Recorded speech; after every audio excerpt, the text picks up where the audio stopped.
Berikut kelanjutan kisah yang kini memasuki babak kritis. Sumpah di balik bayang api. Bagian 9. Bayangan menyusup ke istana. Malam merayap tenang di istana Majapahit. Langit bersih, bintang bersinar seperti biasa. Tapi di bawah keindahan itu, bahaya mendekat tanpa suara. Satu persatu, bayangan gelap meluncur melalui kanal-kanal air dan lorong rahasia yang dulu dibangun untuk pelarian darurat, kini digunakan untuk pengkhianatan.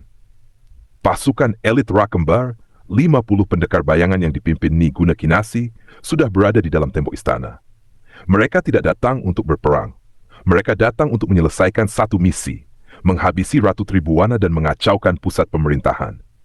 Namun tak ada istana yang benar-benar tidur saat Mahapati Gajah Mada memegang kendali. Meski jauh di Belambangan, Gajah Mada telah menyiapkan skema penjagaan dalam lapis-lapis rahasia. Salah satu penjaga Bayangkara menyadari sesuatu yang janggal di jalur sungai. Ia tidak bersuara, hanya memukul lonceng besi kecil yang tersembunyi. Sinyal untuk siaga bayang. Tak lama, lorong-lorong gelap dipenuhi pertempuran senyap.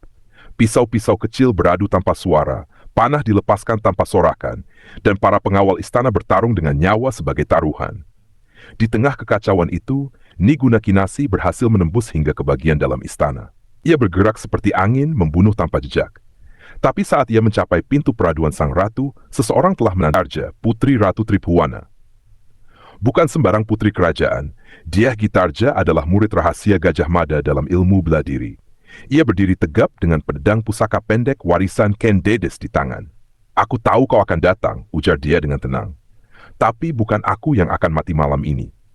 Pertarungan terjadi. Dua pendekar perempuan, dua kekuatan yang sama-sama dibentuk oleh dendam dan kehormatan. Suara logam beradu menggema dalam lorong istana.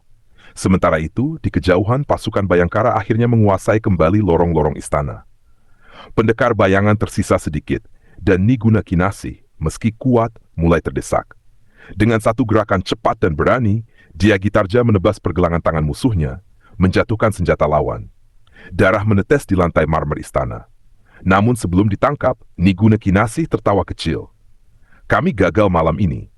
Tapi Rakembar telah menang dalam satu hal, Gajah Mada tidak bisa melindungi semuanya sekaligus. Ia akan runtuh oleh beban sumpahnya sendiri." Dyah menatap tajam. Satu sumpah lebih kuat dari ribuan bayangan. Dan di Belambangan, saat berita penyerangan sampai ke tangan Gajah Mada, ia menatap langit dan berbisik. Permainan Rakembar belum selesai, tapi Majapahit belum kalah. Bersambung ke bagian 10. Benteng terakhir di udara selatan.